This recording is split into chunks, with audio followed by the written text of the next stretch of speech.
I woke up to the sound of a heart monitor beeping and the faint smell of hospital coffee.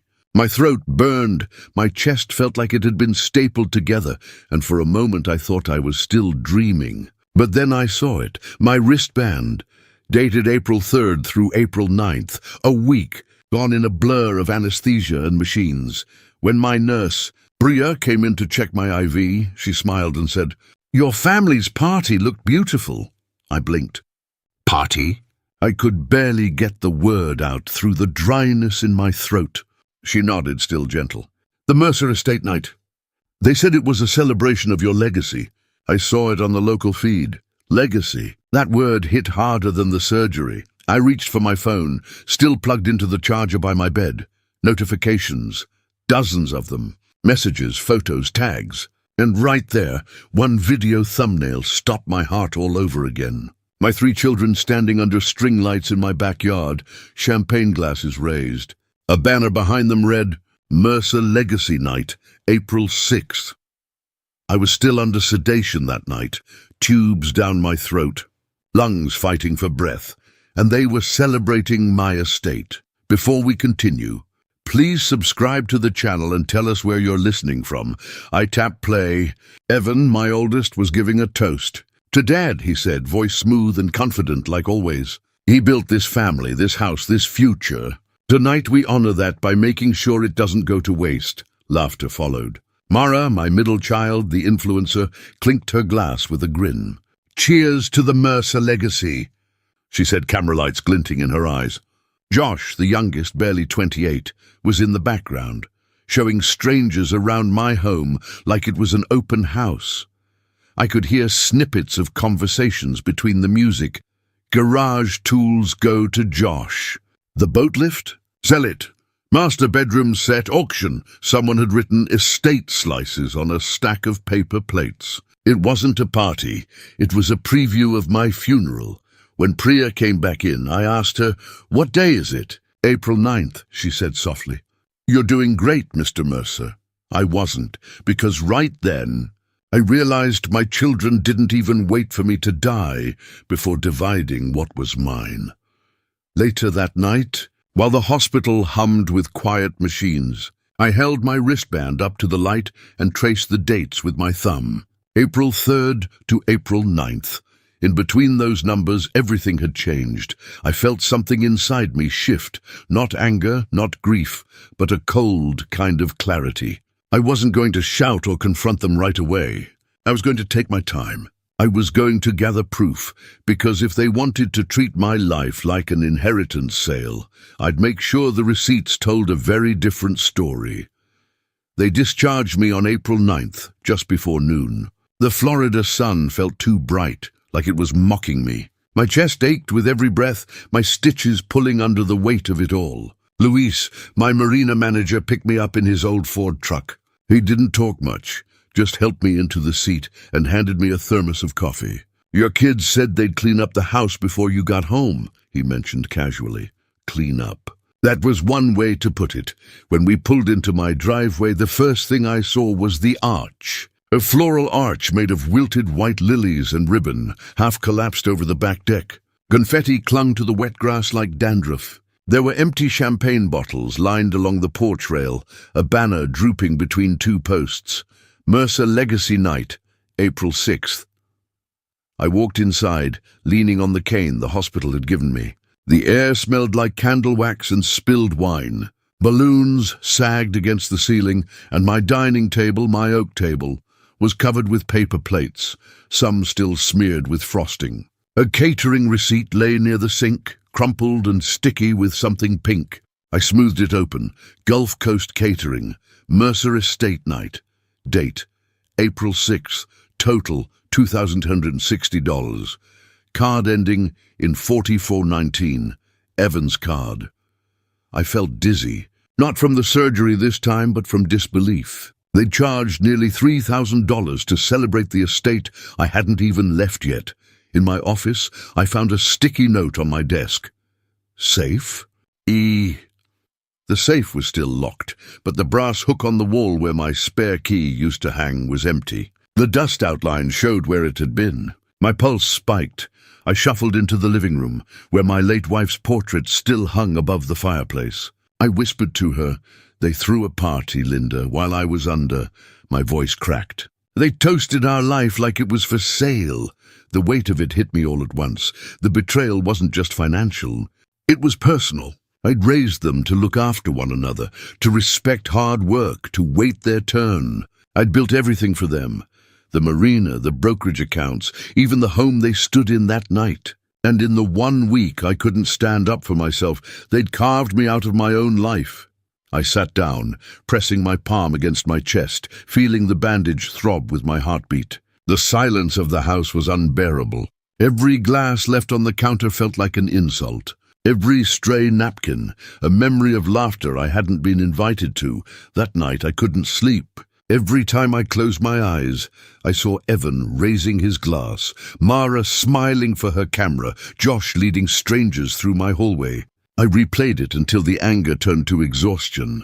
Around 3 a.m., I walked to the fridge for water and noticed something pinned under a magnet. A florist receipt. April 7th, condolence spray, white lilies. Customer, Mara Mercer.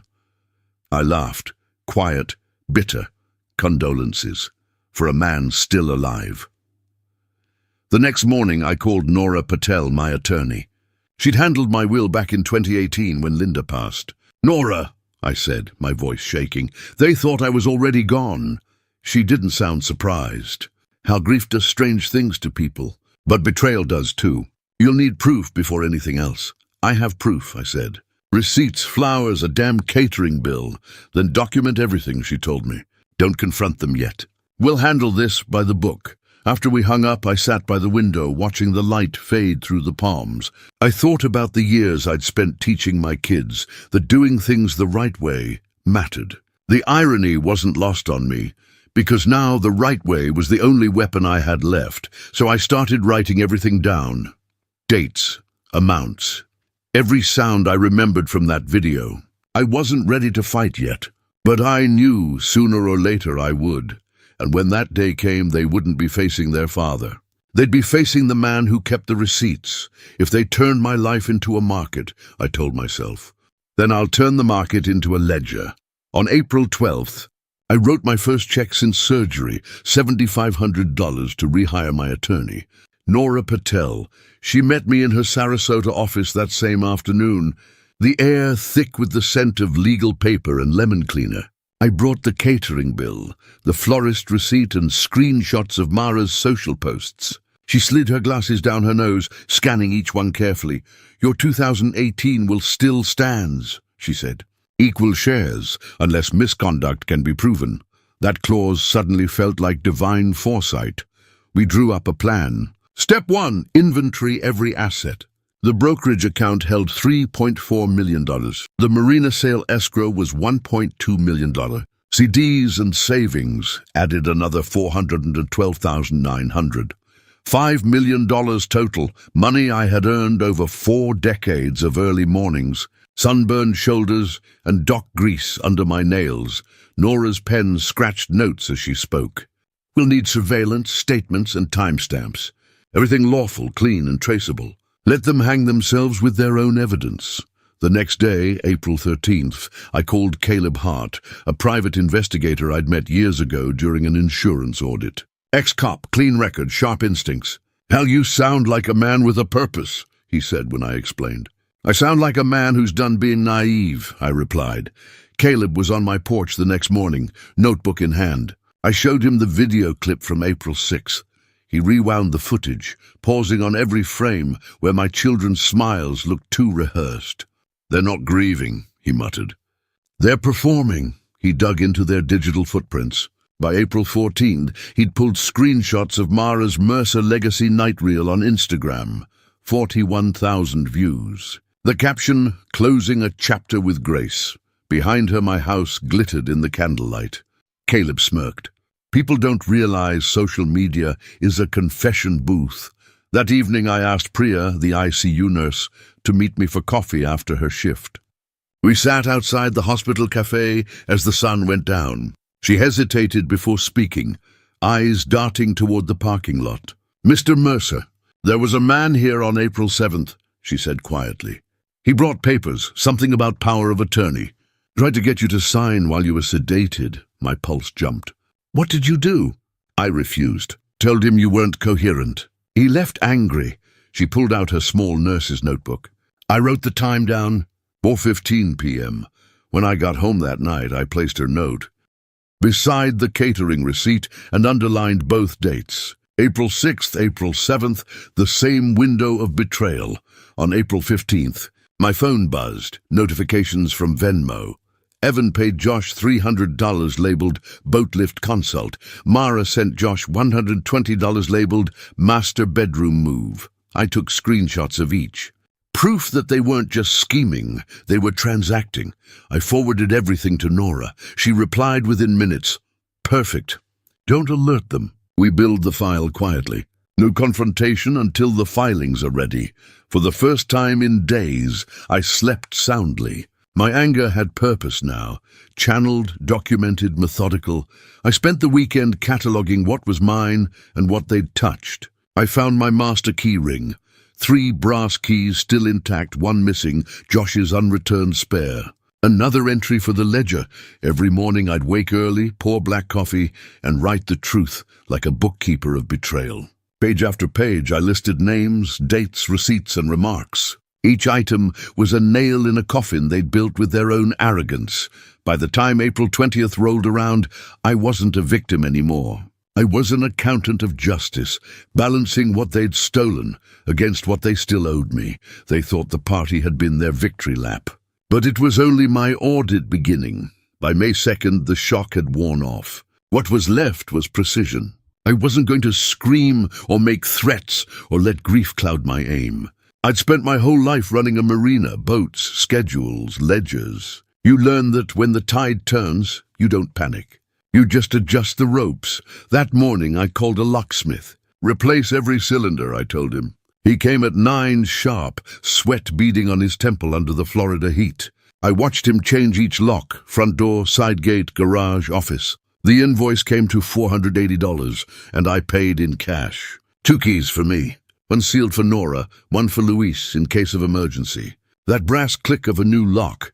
It felt cleaner than forgiveness. At noon, Caleb stopped by with a flash drive. You might want to sit for this, he said. He plugged it into my desktop.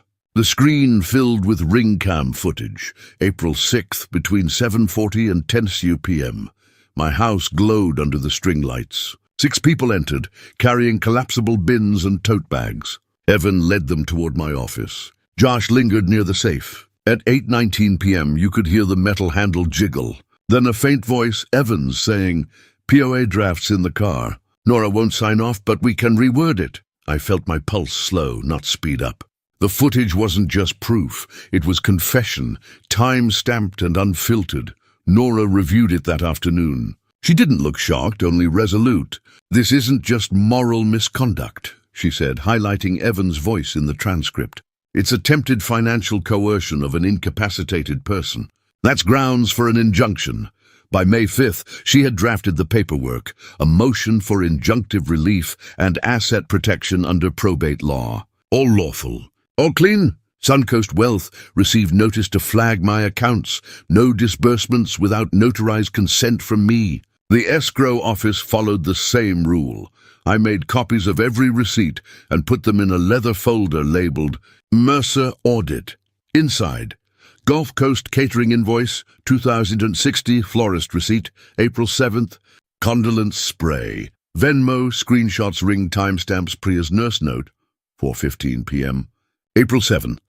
Each page was a reminder that revenge, when done right, looks a lot like record-keeping. At home, I installed new security cameras, 1 over the garage, 1 by the porch. Luis helped me bolt them in. You sure about this? He asked quietly. I'm done being sure, I told him. I'm being smart. That night, I stood in my locked office, the hum of the air conditioner cutting through the silence. I took out my phone and recorded a voice memo. May 5th, 10:47 p.m. All locks changed. Documents secure. Motive confirmed. Next step, exposure. It wasn't anger driving me anymore. It was discipline. I began drafting a personal statement for court. Calm, factual, irrefutable. I wrote it in my ledger's back pages, every line neat and dated. They divided what wasn't yet theirs. They celebrated my absence while my lungs were still fighting. This case isn't about money. It's about consent, decency, and the line between inheritance and theft. When I finished, I felt lighter. For the first time in weeks, the house was quiet. Not haunted, just mine. The next morning, I walked the perimeter, sunlight glinting off the new brass locks. Each turn of the key echoed like punctuation, closing the chapter they thought would end with me. As I stood there, the ocean breeze from the marina carried the faint sound of gulls. I realized that every act of protection, every paper filed, every lock replaced, was more than just revenge. It was recovery, me taking back what should never have been taken. The plan was in motion, and the rope was tightening. They just didn't know yet who was pulling it. The first bank freeze hit harder than any confrontation could have. It was May 6th, a humid Tuesday morning. Nora called at 9:15 sharp. "Suncoast Wealth has locked your brokerage," she said. "Escrow's frozen too. Any attempt to withdraw will trigger a notification to me and the court." I stared at my coffee as it cooled, a slow smile forming. The children hadn't just stolen time from me. They'd underestimated it. By noon, the silence broke. Evan stormed into my driveway, his Audi skidding over the gravel like it owned the place. He didn't knock. He just started shouting through the screen door. "What the hell did you do, Dad?" "I protected what's mine," I said calmly. "What you thought was yours." He pushed open the door halfway, waving a folder in my direction. "This was supposed to be simple. You're making this ugly." I recognized the papers instantly. The POA draft. The same one Priya had told me about. "April 7th, I said quietly. "You remember that day? You were in my hospital room." His eyes twitched. "You were incoherent." "I was alive," I said. "And that's all that matters." He left with a curse, tires screeching. I called Nora immediately. "He confronted me," I said. "That's fine," she replied. "Let him dig deeper. The hearing's been set for June 5th. By then, we'll have everything in order." Caleb came by that evening with 2 new statements, one from the florist confirming Mara's condolence order, and another from the caterer who remembered Evan's card. "They even tipped 15%, Caleb said, shaking his head. "Paid in full, no shame." Meanwhile, Josh started texting me late at night. "Dad, you're taking this too far. Dad, we didn't mean it like that." The messages got shorter as the bank notices began hitting their accounts. Trust inquiries, flagged transactions frozen pending withdrawals. They were feeling the walls close in. By mid-May, Mara's tone changed too. She posted an apology video online, except it wasn't for me. It was for her followers. "Sometimes," she said tearfully, "people misunderstand grief. We only wanted to celebrate Dad's life." The comment section wasn't kind. "You threw a party for inheritance," one wrote. "Gross," said another. The damage was public now. On May 17th, Nora called again. "We have probable misconduct," she said. "I'm filing for injunctive relief and a guardianship review. We'll submit Priya's statement, the ring footage, and all receipts as evidence." I didn't feel triumphant, just steady. "Do it." The next day, Luis came by with a stack of marina invoices. "Found this in the old drawer," he said, handing me a folder. Inside was a bank slip, $1.2 million escrow marina sale, signed by Evan Mercer. The date, April 10th.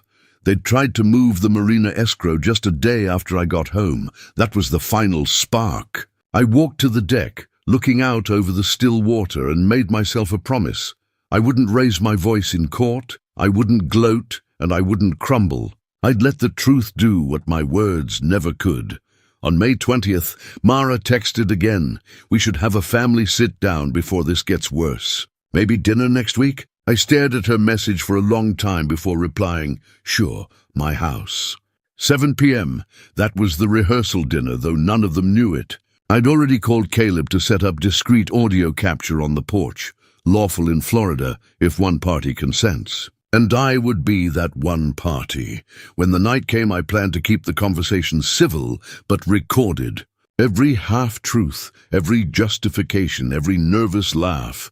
They'd hand me their own confession. The pieces were moving. The court date was set.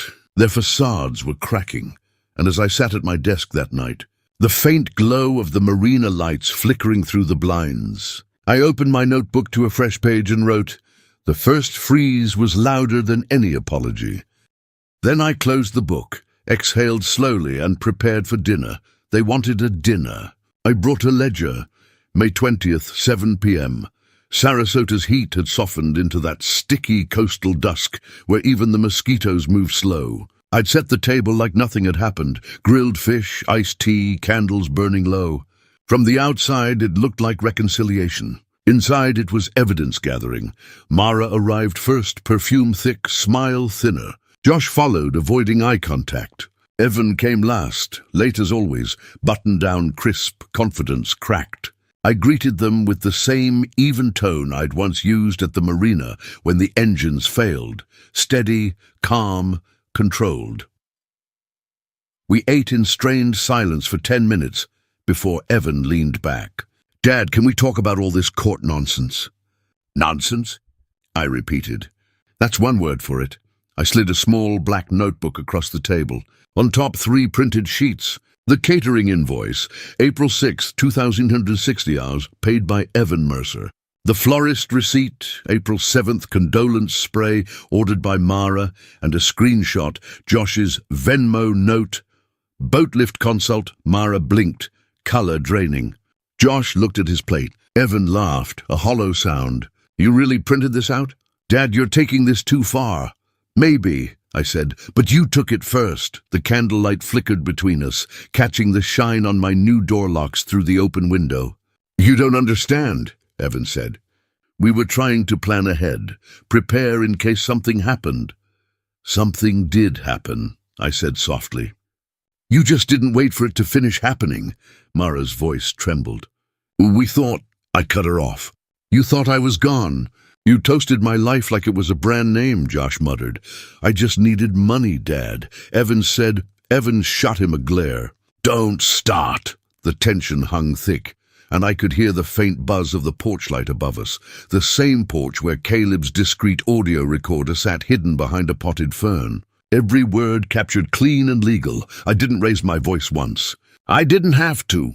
Their excuses filled the space where apologies should have been. When Evan tried to pivot, "You can't take this to court. It'll ruin the family," I simply said. "Then you should have thought of that before you held my funeral." When dinner ended, no one hugged. Mara gathered her purse in silence. Josh muttered something about not meaning it. Evan lingered long enough to say, "You'll regret this, old man." "Maybe," I replied, "but I'll regret nothing that's true." They left without dessert.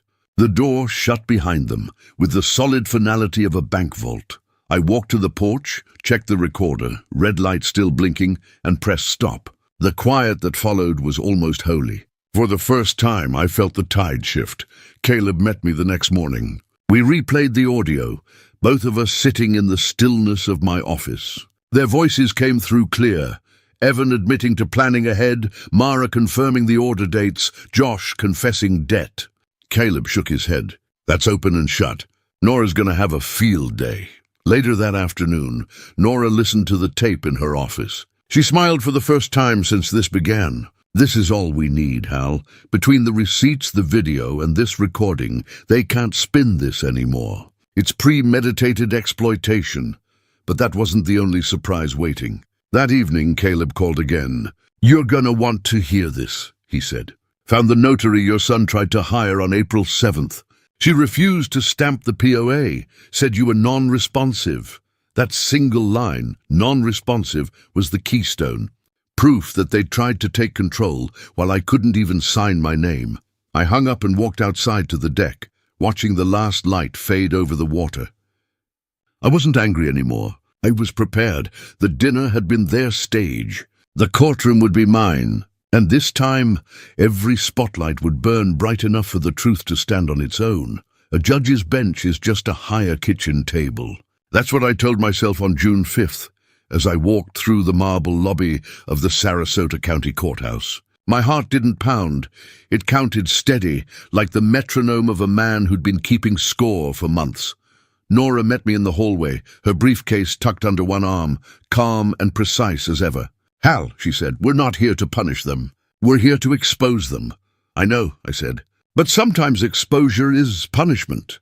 We stepped into probate courtroom 3B. The air smelled faintly of paper and nerves. On the right side sat my children, Evan in a navy suit, Mara hiding behind oversized sunglasses, Josh fidgeting with his sleeve. Across from them I sat quietly, hands folded over my cane.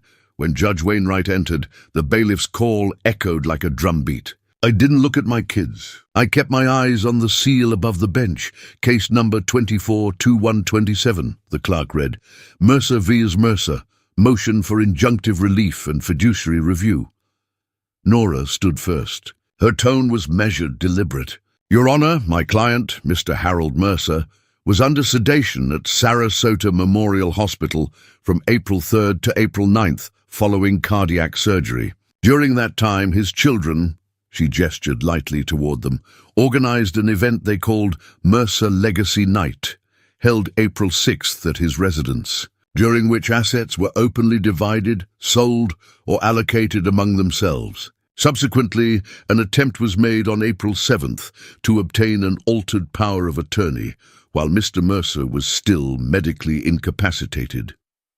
The judge glanced over his glasses. Do you have documentation of this claim? Nora opened her folder with a soft click. We do. Exhibit A, Gulf Coast Catering Invoice 2060, dated April 6th. Exhibit B, Florist Receipt for Condolence Spray, April 7th. Exhibit C, Venmo payments labeled Boat Lift Consult and Master Bedroom Move. Exhibit D, Ring Cam transcript showing attempted safe access. Exhibit E, Nurse Affidavit from Priya Sharma, confirming a male visitor attempted to obtain a signature at 4:15 p.m., April 7th. And finally, Exhibit F, audio transcript from May 20th dinner, statements of acknowledgement and financial motive, recorded lawfully. The judge leaned back. You've been thorough, Ms. Patel. Yes, Your Honor. My client spent a lifetime building a $5 million estate. He almost lost it while fighting for his life. Then came Evan's lawyer, a sharp young man in a too-tight suit, all confidence and deflection. Your Honor, he began, this was a family misunderstanding, not exploitation. The gathering was a celebration, not a division. My clients were managing future responsibilities in good faith. Judge Wainwright raised an eyebrow. And the attempted power of attorney? An unfortunate miscommunication, the lawyer said quickly. They were under emotional strain. Nora didn't interrupt. She simply tapped her pen and waited. Then at the judge's nod, she called the first witness, Priya Sharma. Priya walked up calm in her scrubs, ID badge still clipped to her collar. I remember April 7th clearly, she said. A man came into Mr. Mercer's room with a folder. He said he was family and needed a signature. Mr. Mercer was still under sedation. I refused and documented it at 4:15 p.m. Can you identify that man? Nora asked. Priya pointed to Evan. That one, the courtroom murmured. Evan's jaw tightened, his lawyer whispering frantically. Next, the caterer took the stand. She confirmed the payment. Evan's card, April 6th. The florist did the same for Mara's order. Then Nora played a short clip of the Mercer Legacy Night video, the one Mara had posted before deleting. Laughter filled the courtroom speakers. Garage tools go to Josh. The boat lift. Sell it. When the lights came back up, the silence was deafening. Finally, Nora nodded to me. Mr. Mercer, would you like to make a statement? I rose slowly, leaning on my cane. My voice was steady, not loud. When I had my surgery, I left everything in order, my will, my accounts, my house. I thought I'd raise 3 children who understood the trust isn't inherited. It's earned. But while I was fighting for air, they threw a party to divide what wasn't gone yet. They toasted my name while my heart was still beating. Evan shifted, his lawyer whispering again. I looked directly at my daughter. Mara, you ordered condolence flowers. Did it ever cross your mind I might see that receipt? Her eyes welled up, no answer. And Josh, I said quietly, you didn't just need money, you needed guidance. You came looking for a father in a safe full of cash. I turned back to the judge. I'm not here for vengeance, Your Honor. I'm here to protect the life I built and to draw a boundary they won't cross again. The judge exhaled, long and deliberate. He looked at the exhibits, then at my children. The evidence is clear. This court finds probable misconduct and attempted financial coercion. Effective immediately, all assets remain frozen pending trust restructuring. The defendants are restricted from accessing or transferring any estate property. Costs of legal counsel and investigation, $21,840, will be reimbursed to the plaintiff. The gavel came down like the closing of a vault door. Evan's face went pale. Mara began to cry softly. Josh stared at the floor, whispering, "I'm sorry, Dad." I didn't answer. I just gathered my papers and left. Outside, sunlight flooded the courthouse steps. Nora touched my shoulder. "You did it, Hal." "No," I said, watching the palm fronds sway in the heat. "I just told the truth loud enough for the law to hear it." As we walked toward the parking lot, the ocean breeze carried the faintest echo of applause. Seagulls, courthouse chatter, maybe something else. It didn't matter. The tide had turned. They'd tried to bury me while I was unconscious. Now they'd have to live knowing I'd buried the lies instead. When the gavel came down that morning, it didn't just hit wood, it hit blood. Because by the time I walked out of that courthouse, the family name we'd spent decades building was split open for everyone to see. The first ripple came 2 days later. Mara's brand deals began quietly pulling out. Her lifestyle legacy sponsors vanished one by one. I saw her post a shaky Instagram story, eyes red, voice trembling. "Please respect our privacy during this family matter." Her followers didn't buy it. The comments read like a mirror of karma. "You toasted your dad's death before he died." Grace doesn't come with a catering bill. By the end of the week, she'd gone dark online. Evan's downfall was quieter but sharper. His brokerage partner, Glenn, called me personally. "Hal, I had no idea about the POA stunt," he said. "We're suspending his license pending review. Clients don't want to be represented by someone under court sanction." "Understandable," I told him. "He's always been better at selling than understanding value." Josh was the only one who reached out directly. Late one night, my phone buzzed with his name. "Dad," his message read, "I'm sorry. I didn't mean for it to go that far. I just needed help." I stared at the text for a long time before replying, "Help doesn't look like theft, son. You still have time to learn the difference." Nora, meanwhile, was relentless. On June 12th, she called me to confirm Judge Wainwright approved the conditional trust revisions. "Everything's now locked under your control. No distributions for 5 years, mandatory financial counseling for all heirs, and a misconduct clause.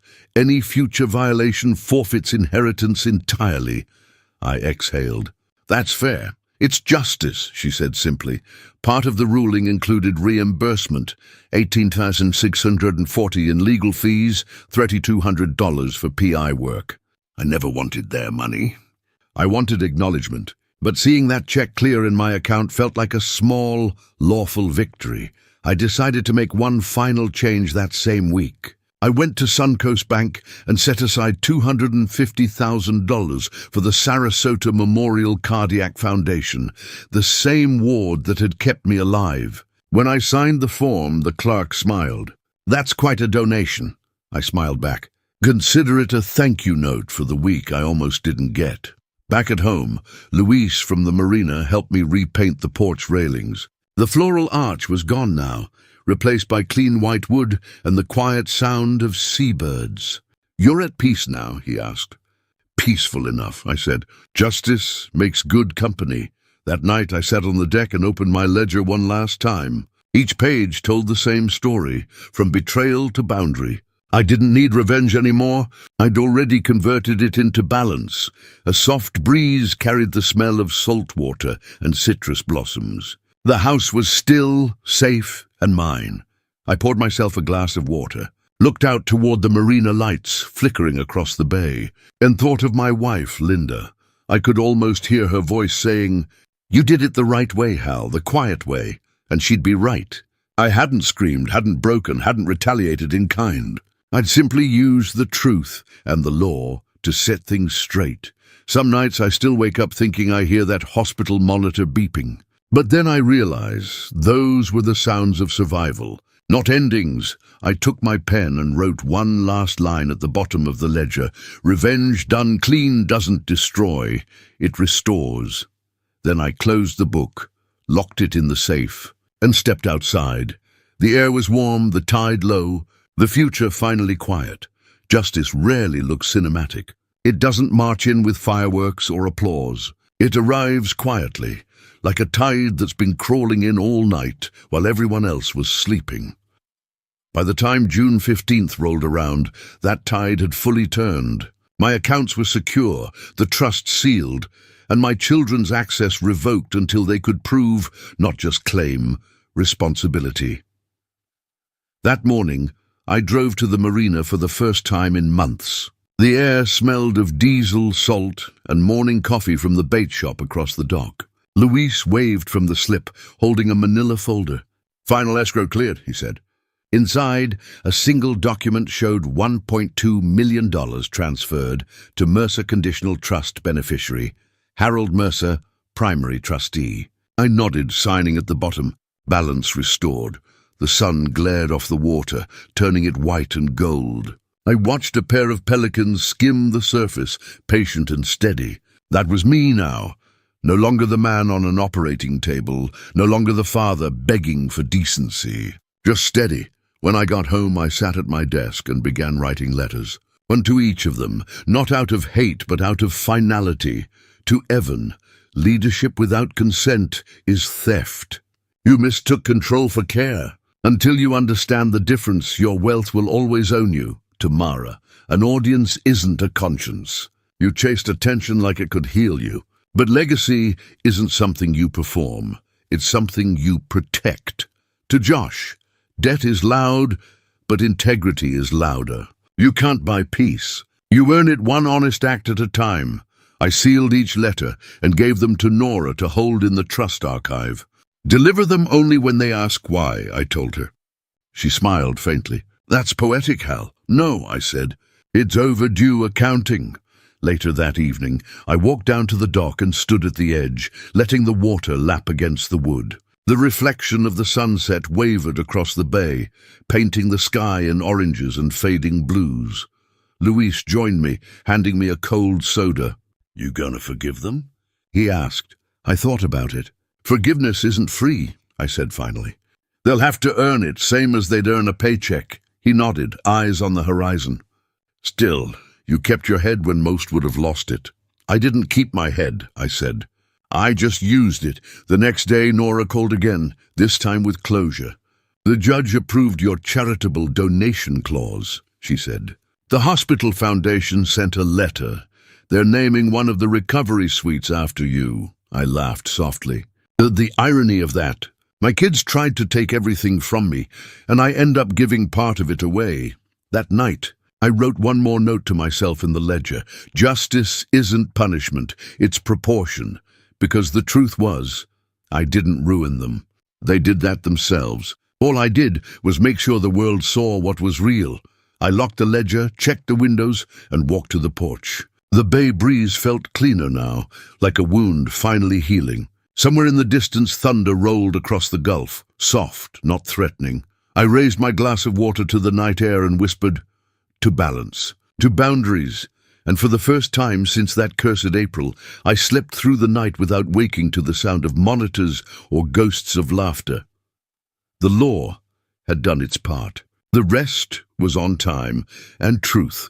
I learned to live with a smaller table. The house was quieter now. No echoes of footsteps, no distant chatter, no illusion of a family dinner waiting to happen. But quiet isn't the same as lonely. It's just what peace sounds like when you've earned it. By late June, my routine had reshaped itself into something honest. Every morning I brewed my coffee, fed the gulls on the dock, and read the local paper. My name appeared once in a small business column. Local marina founder establishes conditional trust after family dispute. No scandal, no gossip, just a story of a man who lived through it and stayed standing. The neighbors, bless them, didn't pry. Mrs. Dunn next door brought me lemon pie and said softly, "Glad to see you up and about, Hal. Heard the kids got some sense knocked into them." I smiled. Let's hope it stays that way. On my desk, framed behind glass, hung the ICU wristband April 3rd to April 9th, the week I survived twice. Under it, I'd taped one of Priya's notes. Refused signature. 4:15 p.m. I look at that sometimes, not to stay angry, but to remember the boundary between life and ownership, the thin line they crossed, and I had to redraw. Once a month, Nora scheduled trust meetings. My children attended by video, under supervision. The first one was awkward, full of formal greetings and long silences. Evan looked older, grey creeping into his temples. Mara didn't turn her camera on. Josh sat in a bare apartment, eyes downcast. I kept it professional. This is how accountability works, I told them. You wanted to manage my estate, now you learn to manage yourselves. They nodded. No arguments this time. That evening, a letter arrived from the Sarasota Memorial Cardiac Foundation. The envelope bore my name in neat cursive. Mr. Mercer, thank you for your generous gift. In recognition of your contribution, Recovery Suite 4B will be renamed the Harold and Linda Mercer Suite. Inside, there was a photo, nurses standing beneath the plaque. And among them, smiling softly, was Priya. I felt something in my chest, not the ache of surgery, but a warmth that settled deeper than anger ever had. I'd taken what nearly destroyed me and turned it into something that would keep others alive. That night, I made myself a modest dinner, pan-seared grouper and vegetables, and ate it on the deck. One place setting, one glass, one steady breath. The wind rustled through the palms, and the house no longer felt like a monument to betrayal. It felt like a home reclaimed. I don't replay the video anymore, the one from that night. I don't need to. The images are etched deep enough in me to never fade. But they don't sting now. They remind me of a truth I learned the hardest way possible. Blood doesn't always make family. Character does. Before bed, I opened the ledger one last time. On the final page, I wrote, "Some legacies aren't about what we leave behind. They're about what we refuse to surrender." Then I locked it in the safe, shut the light, and let the night settle in. Justice had been served. Boundaries rebuilt. And for the first time in my life, I wasn't just surviving. I was living on my own terms. They say time heals, but I think time just sorts. It takes the noise, the anger, the heartbreak, and files it into neat drawers labeled lesson, loss, and let go. A year later, that's what my life looked like. Organized peace. It was April again, 1 year since the surgery. 1 year since the so-called Mercer Legacy Night. Sarasota's spring air was softer than I remembered, full of jasmine and sea salt. I stood on the same deck where they once toasted my death and watched the sunrise stretch across the bay. The house no longer felt haunted. It felt lighter, like it had been emptied of ghosts and filled with air. The first message came from Mara, a text at 8:13 a.m. "Dad, I started therapy. Sent you something?" The photo followed a minute later, a dog-eared workbook, pages marked in highlighter. At the top, she'd written in her slanted handwriting, "Accountability means keeping promises you broke." No caption, no excuses, just that. And somehow that said enough. 2 days later, Josh sent proof of his first paid-off debt, a screenshot from the bank app showing a zero balance. "Working double shifts," he texted. "Feels good to sleep without calls from collectors." I replied, "Proud of you, son." "Keep it up. No lecture, no sermon. Just a bridge, not rebuilt but under construction." And then, surprisingly, came Evan. He didn't text. He showed up. I heard the knock mid-afternoon, looked through the window, and there he was, clean-shaven, suit off, humility on. "Didn't think you'd open the door," he said. "I replaced the locks," I answered. "Not the welcome mat." We sat on the deck, silence between us at first. Finally, he said, "The firm suspended me for 6 months. I started consulting on compliance cases, teaching brokers how not to cross the line." I nodded slowly. "You found a purpose in the punishment." He smiled faintly. "Guess I learned ethics the expensive way." He reached into his pocket and pulled out a small silver key, the spare he'd kept. He set it on the table. "This belongs to you." I looked at it for a long moment before taking it. "It did," I said softly. "Now it belongs to what you learned." When he left, I didn't feel triumph. I felt release. They'd each face their own reckoning, not because I demanded it, but because truth eventually outlives guilt. That evening, I decided to host a dinner, just me and a few friends from the marina. Luis brought shrimp, Mrs. Dunn brought pie, and we ate under the same string lights that once hung over Betrayal. This time, no toast, no speeches, just laughter, clinking plates, and calm conversation. Halfway through, I caught myself smiling for no reason. Maybe because this quiet, honest company was the real legacy I'd been protecting all along. When the night wound down, I sat alone for a while, staring at the flickering candles. The wind rustled through the palms, and for the first time in a long while, I felt gratitude, not for what I'd gained, but for what I'd lost, because sometimes losing the wrong people is the only way to keep yourself. I leaned back in my chair, listening to the hum of cicadas and distant waves, and whispered into the dark, "You didn't lose me, you gave me away." I just finally took myself back. The irony hit me like a soft tide. The party that split my life ended up saving it. They taught me what legacy truly means. Not money, not property, not a last name carved into granite, but peace built by your own hands. And in that quiet Florida night, surrounded by nothing but honesty and ocean air, I realized the truth about revenge. It was never about winning. It was about ending what needed to end.